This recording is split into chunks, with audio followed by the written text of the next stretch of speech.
Bienvenue à toutes et à tous en ce dimanche 6 novembre. Au commencement de ce culte, nous ne voulons pas aborder Dieu en propriétaire, fort de nos bonnes actions et de nos certitudes. Nous voulons nous tenir devant lui dans la pauvreté, avec nos manques et notre incrédulité. Je vous invite à la prière. Ô Dieu, toi qui es notre Père, augmente en nous la foi, la confiance et la probité. Augmente en nous l'espoir, la compassion et la gratuité. Augmente en nous l'espérance, la patience et l'humilité. Donne-nous ce matin de t'accueillir, de t'attendre, de te chercher, de te comprendre, de te prier et de t'entendre. Amen.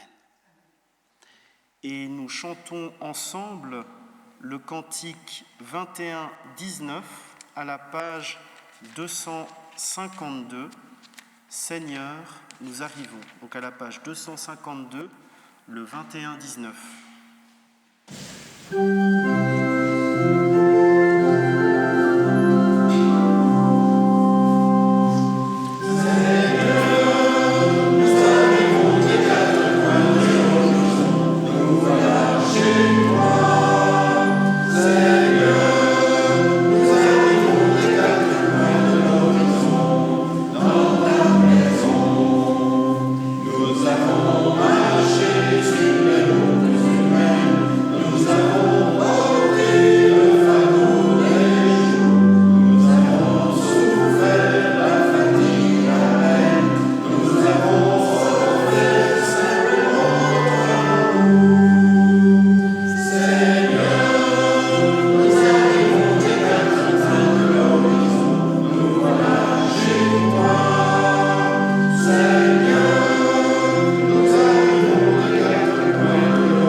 L'homme devrait toujours avoir deux poches dans lesquelles il pourrait venir puiser selon les besoins.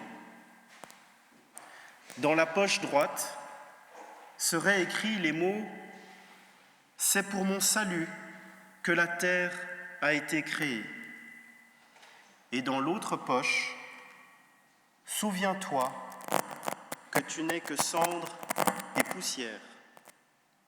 C'est vrai que nous ne sommes que cendre et poussière, mais pour cette poussière que nous sommes, tu as donné ton Fils unique.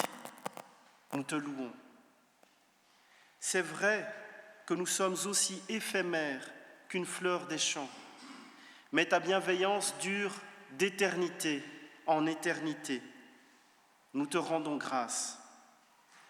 C'est vrai que tu as créé l'homme à partir de la poussière du sol, mais tu lui as donné ton souffle pour vivre, pour aimer et pour te louer. Nous te bénissons. C'est vrai que nous sommes orgueilleux et agités, impatients et révoltés, mais tu es un Dieu qui réconcilie le pardon et la vérité, la justice et la paix. Nous te rendons grâce. C'est vrai que nous balbutions dans notre marche vers toi, mais c'est toi qui nous rejoins et qui fais route avec nous. Nous te louons.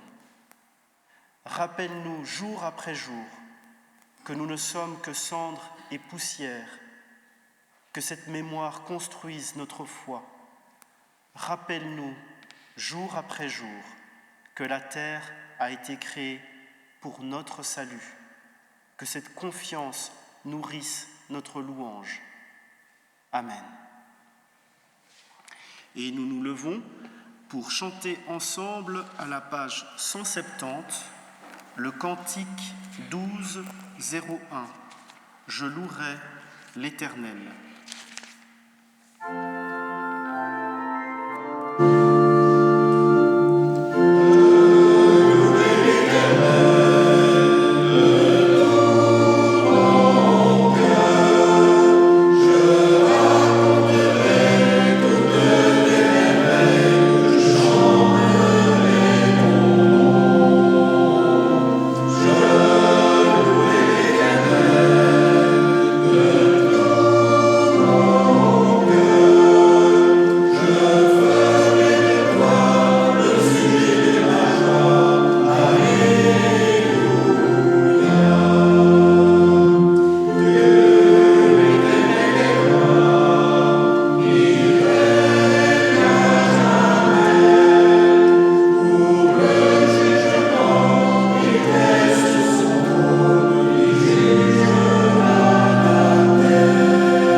Dans l'Épître aux Romains, après avoir expliqué que tout homme, quel qu'il soit, peut trouver le salut en Dieu, Paul en vient à parler des conséquences pratiques de ce salut dans la vie de l'Église. Voici un extrait de l'Épître en question. Ne vous conformez pas au monde présent, mais soyez transformés par le renouvellement de votre intelligence pour discerner quelle est la volonté de Dieu, ce qui est bien, ce qui lui est agréable, ce qui est parfait. Que l'amour soit sincère, fuyez le mal, attachez-vous au bien, soyez joyeux dans l'espérance, patient dans la détresse, persévérant dans la prière. Bénissez ceux qui vous persécutent, bénissez et ne maudissez pas. Réjouissez-vous avec ceux qui sont dans la joie. Pleurez avec ceux qui pleurent. S'il est possible, pour autant que cela dépende de vous, vivez en paix avec tous les hommes. Ne vous vengez pas vous-même, mais laissez agir la colère de Dieu. Ne te laisse pas vaincre par le mal, mais sois vainqueur du mal par le bien. Prions. Tu nous invites au renouvellement de notre intelligence. Et nous sommes tellement lourds et lents à comprendre les chemins de l'Évangile. Seigneur, tu nous appelles à discerner ce qui est bon et juste. et nous sommes paresseux dans la recherche de tes voies. Nous préférons agir selon nos propres idées ou selon des lois toutes faites. Tu nous exhortes à être vainqueurs du mal par le bien, et nous préférons fuir le mal ou le combattre par ses propres armes. Ô Seigneur, aie pitié de nous et conduis-nous dans les sentiers de la justice. Apprends-nous à être joyeux dans l'espérance et patients dans la détresse. Apprends-nous à bénir ceux qui nous entourent, même ceux qui nous persécutent. Apprends-nous à bâtir la paix, à être artisans de réconciliation. Apprends-nous à choisir le pardon plutôt que la vengeance. Que ton évangile ne reste pas une lettre morte lue dans un livre, mais qu'il devienne parole vivante pour notre vie. Amen. Dans l'Évangile, nous trouvons des paroles qui accusent notre façon de vivre, comme celles que nous avons entendues ce matin. Mais s'il y a des paroles qui accusent, il y a aussi des paroles qui accueillent, et des paroles qui nous assurent que l'accueil est plus fort que l'accusation. Tel est le cœur de l'Évangile, comme nous le rappelle ce verset de Jean. Dieu a tant aimé le monde qu'il a donné son Fils unique, afin que quiconque croit en lui ne périsse point, mais qu'il ait la vie éternelle. Frères et sœurs, je vous l'atteste ce matin, le Dieu de Jésus-Christ nous libère de notre péché pour que nous vivions dans la certitude de son pardon et dans sa liberté. Nous pouvons nous lever pour chanter ensemble à la page 520, le cantique 36-22, « Seigneur, tu cherches tes enfants », à la page 520.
Je crois en Dieu, notre Père, créateur de toutes choses, visibles et invisibles. L'Éternel règne, il est esprit, il est amour. Je crois en Jésus-Christ, son Fils bien-aimé, notre Seigneur. Il est venu nous apporter la lumière et le salut. Il est chemin, vérité et vie. Je crois en l'Esprit Saint, qui est Dieu agissant dans son peuple et dans nos cœurs, nous offrant par grâce le don de devenir ses enfants. Je crois au royaume de Dieu, à l'amour plus fort que la mort et à la vie éternelle. Amen.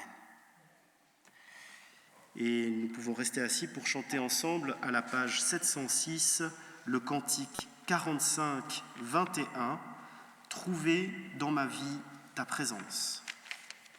À la page 706.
Nous pouvons montrer notre gratitude envers Dieu pour ses bontés par un simple geste.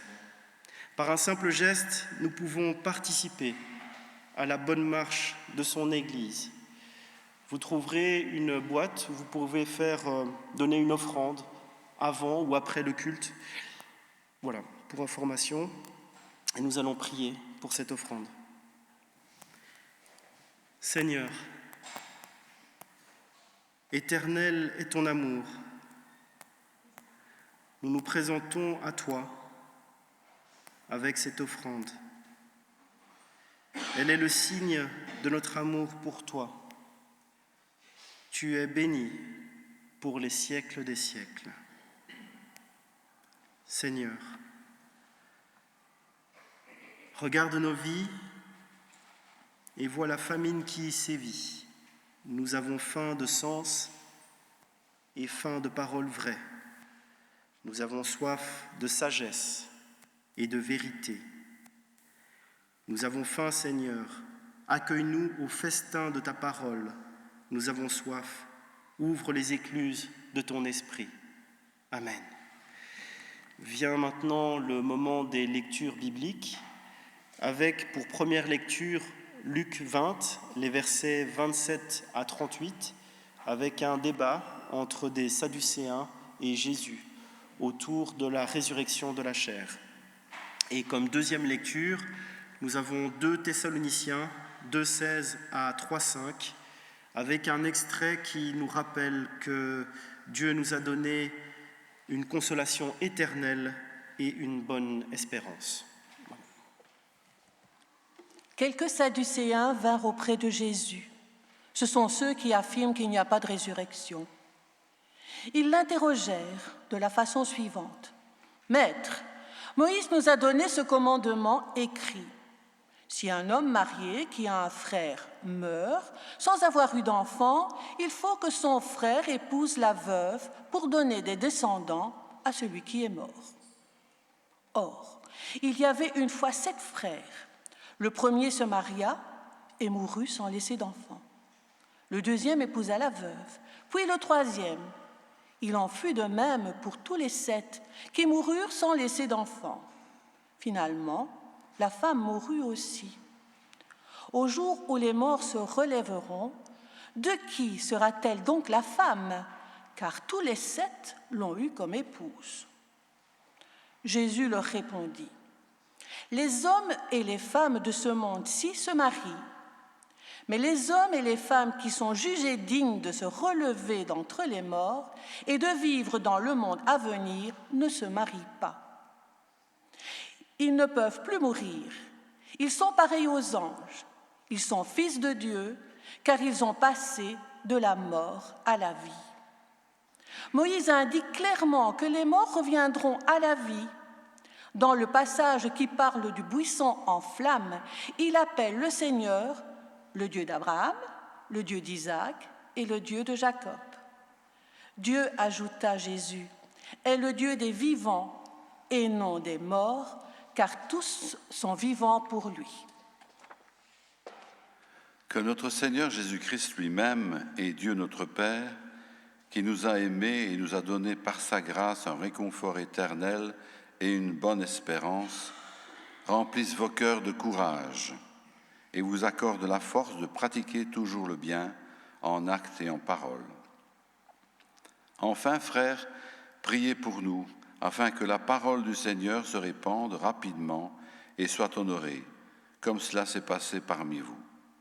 Priez aussi Dieu de nous délivrer des hommes mauvais et méchants, car ce n'est pas tout le monde qui accepte de croire. Mais le Seigneur est fidèle, il vous fortifiera et vous gardera du mauvais. Et le Seigneur nous donne confiance à votre sujet.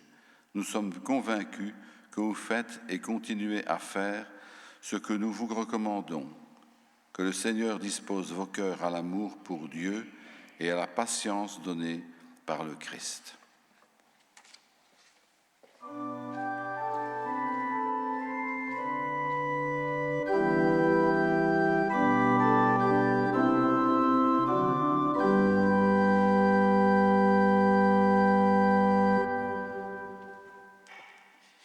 Et nous nous levons pour chanter ensemble à la page 278, le cantique 23-11, donc à la page 278, « Je crois en toi, mon Sauveur ressuscité ».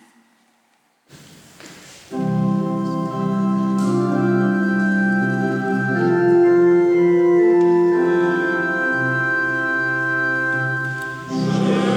crois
Pour bien comprendre notre première lecture du jour, l'extrait de Luc 20, il est important de comprendre qui étaient les Sadducéens. Les Sadducéens se distinguaient des autres composantes du judaïsme parce qu'ils appartenaient à l'aristocratie sacerdotale. C'était en quelque sorte le haut du panier de la société juive de l'époque. Une autre de leurs caractéristiques était leur fidélité au sens littéral de l'écriture, dont seuls les 5 premiers livres de l'Ancien Testament avaient autorité. En se basant uniquement sur ces 5 premiers livres, le Pentateuque, ils ne croyaient pas à la résurrection de la chair. Pas possible pour eux de s'appuyer sur le livre de Daniel ou sur Ésaïe, par exemple, pour valider cette résurrection. Pour les Sadducéens, la vie était le lieu où se déployaient les choix humains et où se nouait la relation à Dieu. Puis, une fois mort, l'humain était avalé par le Sheol, monde souterrain des trépassés dont Dieu était absent. Pour eux, la survie d'un individu après la mort était assurée par ses descendants. Il était un devoir vital pour le croyant de prendre femme ou mari en vue de la procréation, c'est-à-dire en vue de donner la vie. Ce sont les enfants qui garantissaient la pérennité de l'héritage matériel et spirituel et par extension la survie après la mort d'une certaine manière. Les Sadducéens ne croyaient pas en la résurrection de la chair de par leur interprétation strictement littérale du Pentateuque, contrairement aux pharisiens qui y croyaient. Les pharisiens accordaient de l'importance au Pentateuque, mais aussi à la tradition et à la loi orale. Les pharisiens se recrutaient essentiellement dans les classes moyennes du judaïsme. Et c'est dans les milieux pharisiens que la croyance en la résurrection de la chair va apparaître progressivement 200 ans avant le Christ. Cette croyance va apparaître par l'autorité d'une loi orale transmise par Moïse lui-même, autorité orale mais vivante et évolutive, autorité qui avait permis à la piété populaire d'esquisser l'idée d'une espérance en une rétribution future. Peu à peu va s'imposer la certitude que Dieu va rassembler son peuple et le faire vivre à nouveau dans sa présence. Dans les textes les plus anciens, le thème de la résurrection est compris de manière collective et métaphorique. Puis, la question de la résurrection individuelle est apparue avec l'expérience des martyrs et la survie des impies qui questionnaient la justice de Dieu. La représentation que se faisaient les Juifs de la résurrection était celle de la continuité de la vie présente. Dans cet extrait, donc, ce n'est pas un pharisien qui essaye de piéger Jésus, mais ce sont des Sadducéens. Nous avons ici le récit d'un débat. Le but du raisonnement du Sadducéen est de remettre à sa place Jésus et de ridiculiser la résurrection de la chair dans sa représentation populaire comme une continuité de la vie présente. Le Sadducéen cherche à piéger Jésus sur la question de la résurrection. Il cherche à savoir qui sera le mari légitime d'une veuve qui s'est mariée successivement à 7 frères, pour ridiculiser la foi en la résurrection.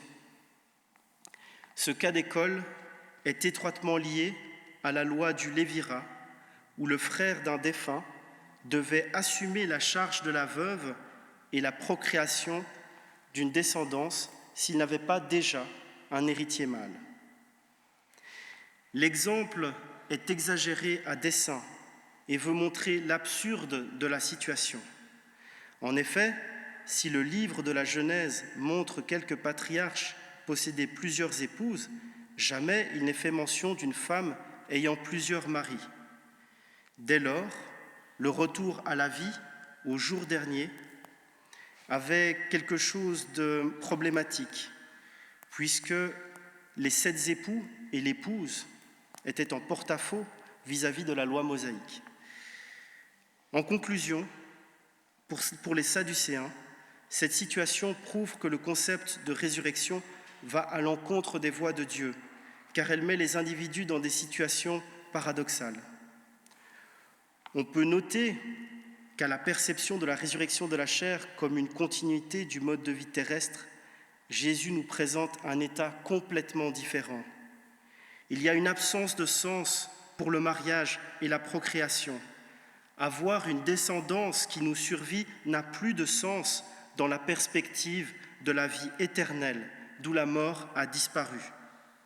La réponse de Jésus souligne l'étroitesse de vue de ses interlocuteurs qui imaginent l'au-delà sur un mode trop terrestre. Ils réduisent la vie éternelle à un simple prolongement de la vie terrestre. Une telle interprétation signifie à la fois méconnaître les Écritures et la puissance de Dieu. Jésus commence par démontrer que les Sadducéens méconnaissent les Écritures, car contrairement à ce qu'ils prétendent, celles-ci annoncent la résurrection, y compris dans les 5 premiers livres de la Bible, ceux qu'ils reconnaissent. Jésus cite en effet le célèbre passage du buisson ardent qui se trouve dans le livre de l'Exode. Dieu n'est pas le Dieu des morts, mais celui des vivants, ce qui implique que le Seigneur ne peut abandonner son ami à la mort, ni lui laisser voir la corruption. Les Sadducéens méconnaissent également la puissance de Dieu, puisqu'ils ne semblent pas croire que Dieu puisse réaliser une telle œuvre. Hier, la résurrection était ridiculisée par les Sadducéens sur la base de l'Écriture.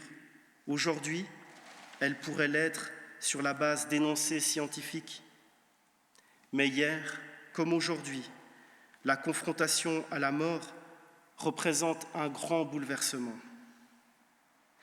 La réponse de Jésus à la question piège du Sadducéen fait exploser les cadres de référence que nous nous mettons pour apprivoiser la mort, pour nous rassurer face à cet inconnu. La représentation populaire de la résurrection de la chair chez les Juifs à l'époque de Jésus présentait la vie après la mort dans une continuité d'être, alors que Jésus nous présente une vie éternelle où le cadre de référence habituel est chamboulé.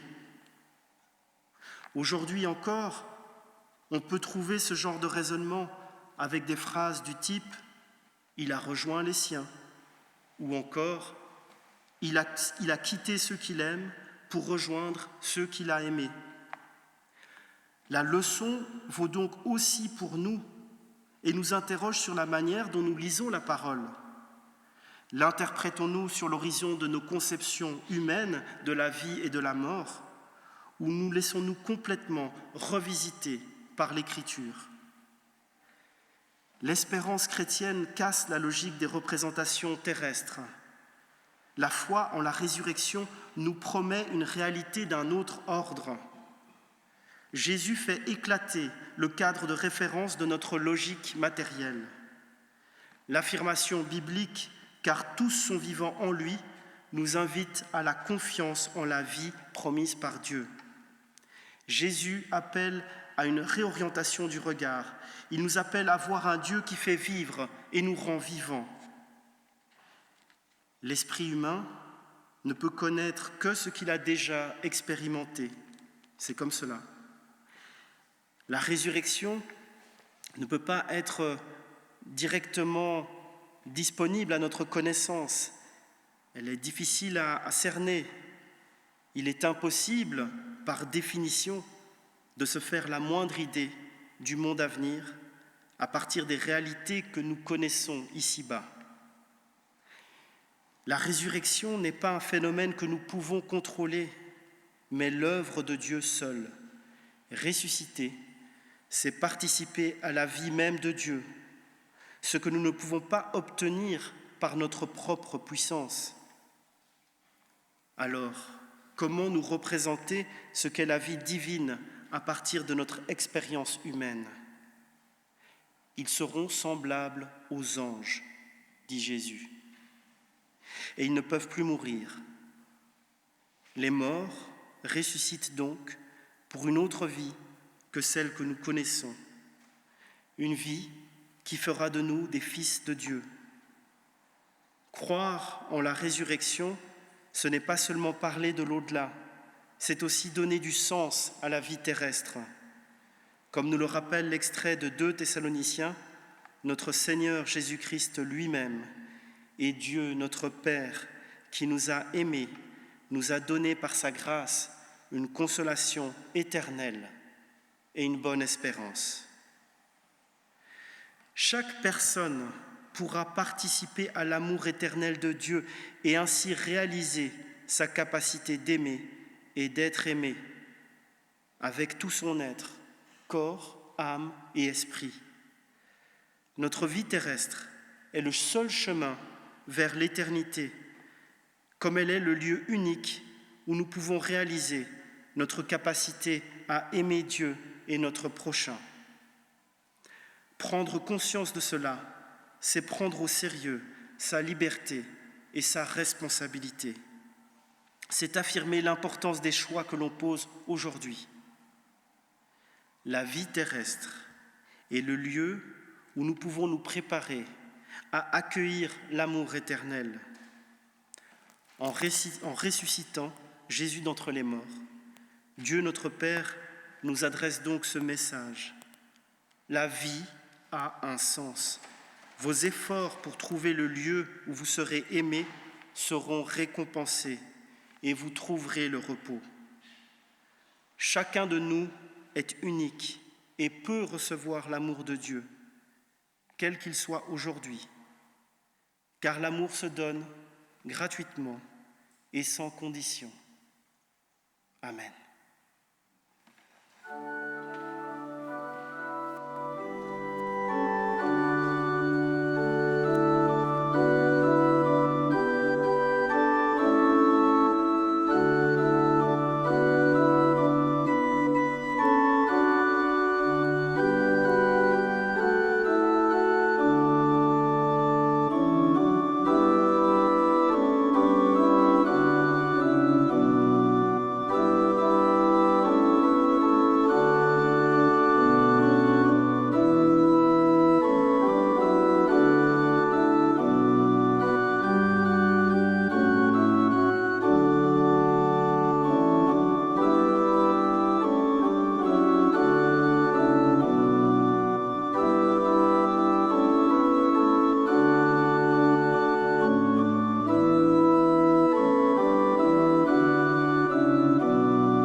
Nous prions.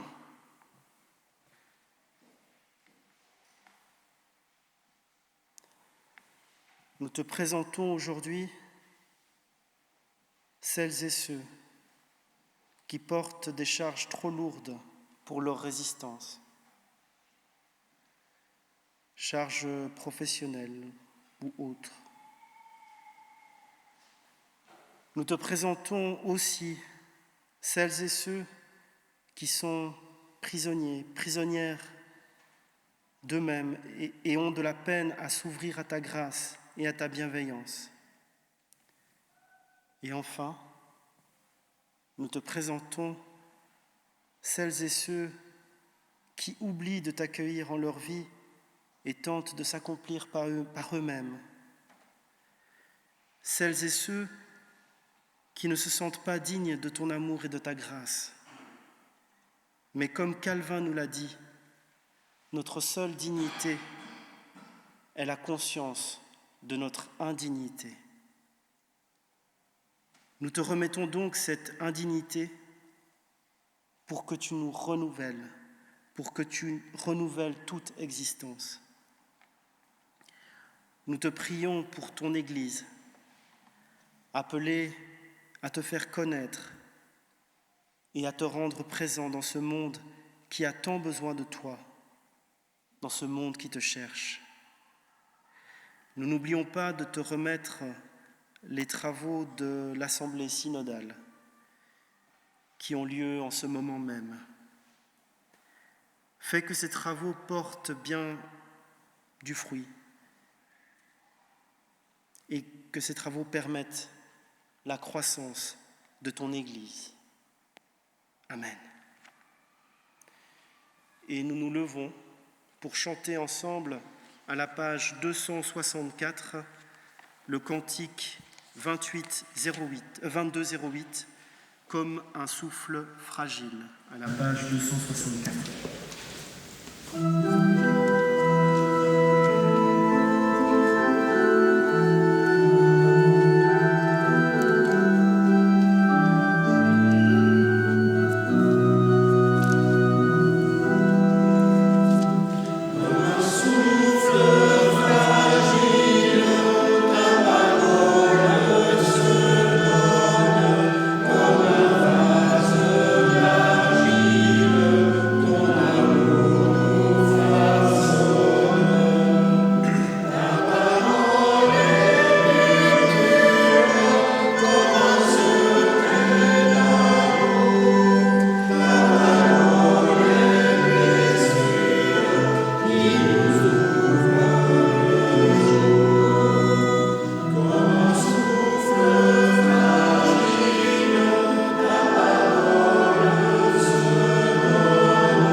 Louons Dieu.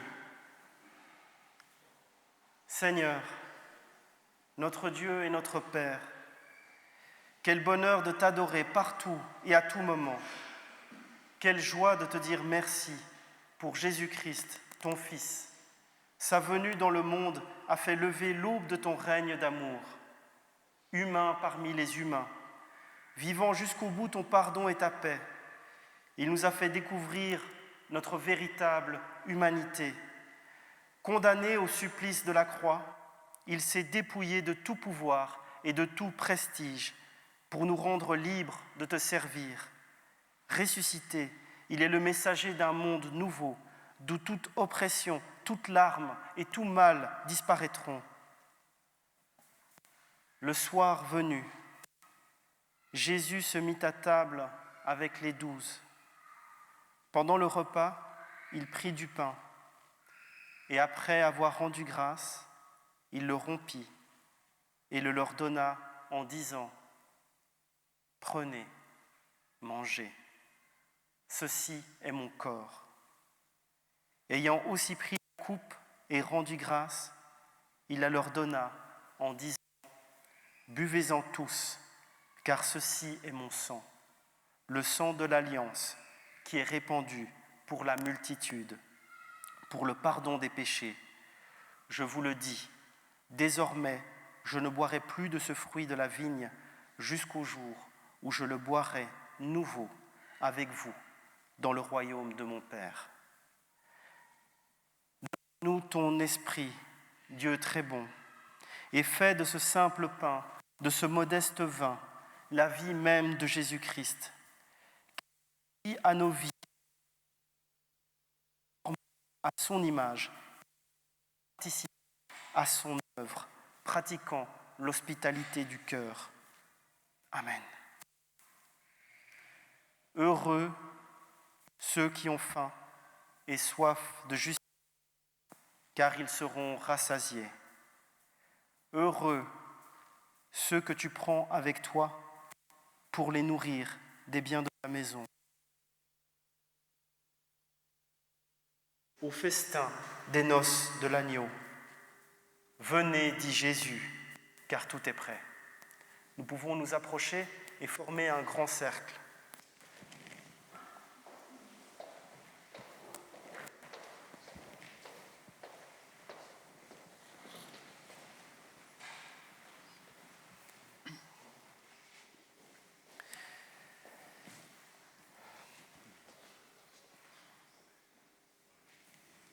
Le pain que nous rompons est communion au corps de notre Seigneur Jésus-Christ. La coupe de bénédiction pour laquelle nous rendons grâce est communion au sang de notre Seigneur Jésus-Christ.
Pour la simplicité de ce pain et de ce vin, partagés autour de la table et en ta présence.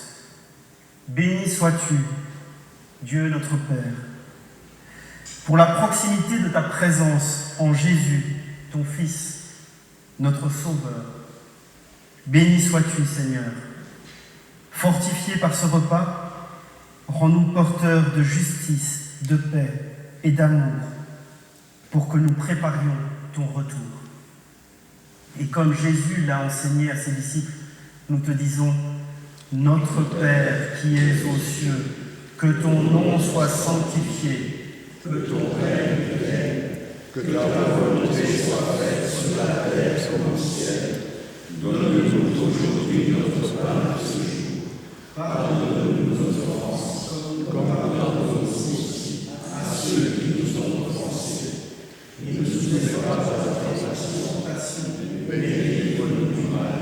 Car c'est à toi qu'appartiennent le règne, la puissance et la gloire, pour les siècles des siècles. Amen. allez en paix dans la grâce du Seigneur, allez en paix dans la joie du Seigneur, allez en paix dans la force du Seigneur. Nous pouvons retourner à nous.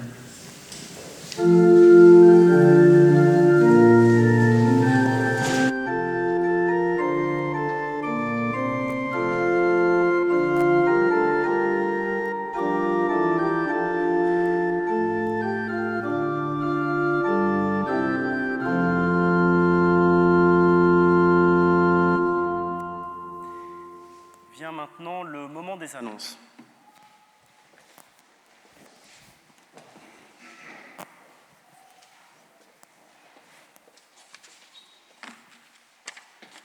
Un grand merci à Karl Spielmann de nous avoir conduits dans ce culte. Merci beaucoup. Merci. Le tronc du 30 octobre. Dans le tronc central, il y avait 100 €, à savoir que ces 100 € ont été versés en don à l'organisation SEL. S-E-L, ce sont les personnes qui ont fait le culte la semaine passée. Organisation SEL, vous avez des folders disponibles si ça vous intéresse dans le fond du temple. Le deuxième tronc, le CEP, il y avait 60 €. Merci pour le CEP. Et le second tronc de ce jour est destiné, bien sûr, à la diaconie. Quelques dates. Le prochain catéchisme, si ça n'a pas changé, se déroulera le mercredi 9 novembre à 17 h. La réunion de prière œcuménique, vendredi 18 novembre à 14 h, si ça n'a pas changé. Alors, notre sœur Lydia vend les bougies d'Amnesty International à partir d'aujourd'hui. Donc, si vous voulez des belles bougies d'Amnesty, vous vous dirigez vers Lydia, elle vous en fournira. Et bien sûr, ce dimanche, après le culte, il y a un apéro pour tous, même pour ceux qui ne restent pas pour la soupe bienfaisante. Parce qu'aujourd'hui, c'est notre soupe bienfaisante, et organisée par la diaconie, mais on vous invite quand même à un petit apéro. Une information du Temple de Dour pour son week-end de l'Avent qui aura lieu le 3 et le 4 décembre. Le samedi 3, il y a un marché de l'Avent avec des artisans locaux, puis une rencontre avec le Père Noël. Ceux qui ne l'ont pas encore vu, c'est le moment, le 3 décembre à Dour, à 15 h, le Père Noël sera présent. Cette année, il ne vient pas chez nous. Tant pis, on fait ce qu'on peut. Et c'est agrémenté d'une petite restauration toute la durée. Et le dimanche, bien sûr, ils ont leur culte au matin, et à 17 h, il y aura un concert de jazz avec M. Richard Rousselet. Et là aussi, une petite restauration est prévue, avant et après, je suppose, je ne sais pas. Notre week-end de l'Avent se fera le 17 et 18 décembre, avec le samedi un marché de l'Avent qui pourra se prolonger le dimanche. Et le dimanche, à 10h30, comme d'habitude, ce sera un culte festif avec les enfants et ados de notre paroisse.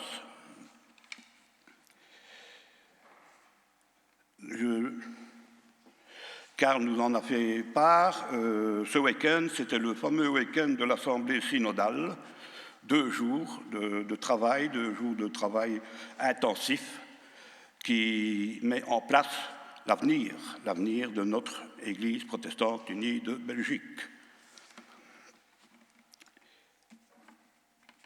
Je vais demander maintenant si Myriam, est-ce qu'elle est présente? Non. Myriam n'est pas présente parce qu'elle devait nous faire le rapport de l'Assemblée de district du 30 octobre, mais vous l'aurez plus tard. Maintenant, je vais vous lire la convocation de notre prochaine Assemblée d'Église. Assemblée d'Église extraordinaire, élection pastorale. Chers frères et sœurs, une Assemblée d'Église extraordinaire se réunira le dimanche 20 novembre 2022 après le culte au Temple, rue Paul Pasture 100 à Carnion.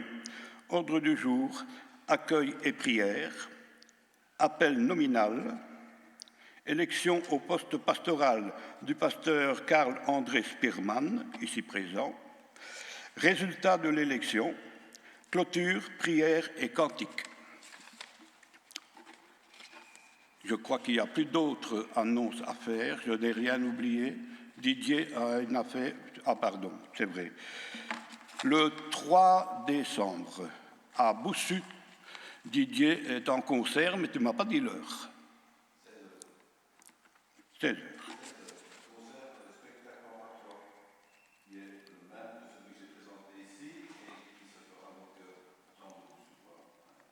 Ok.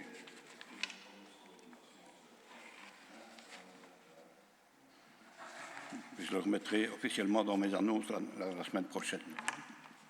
Il y a aussi chez nous, le 26 et le 27, c'est la clôture des célébrations du 150e anniversaire. Alors.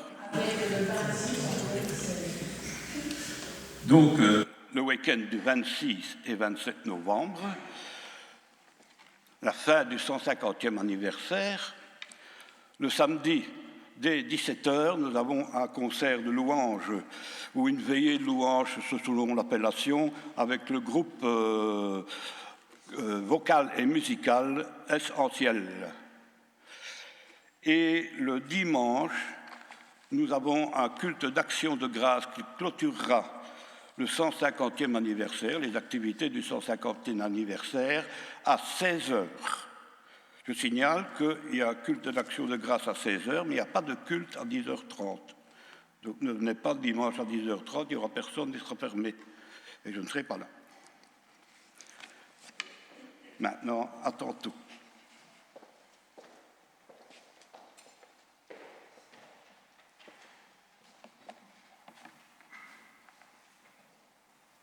Merci.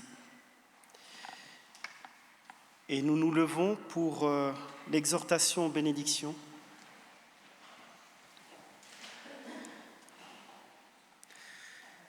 Que notre Seigneur Jésus-Christ et Dieu notre Père, qui nous a aimés et qui nous a donné par sa grâce une consolation éternelle et une bonne espérance, et bien que notre Seigneur Jésus-Christ et Dieu notre Père consolent nos cœurs et nous affermissent en toutes bonnes œuvres et en toutes bonnes paroles, Père, Fils et Saint-Esprit. Amen.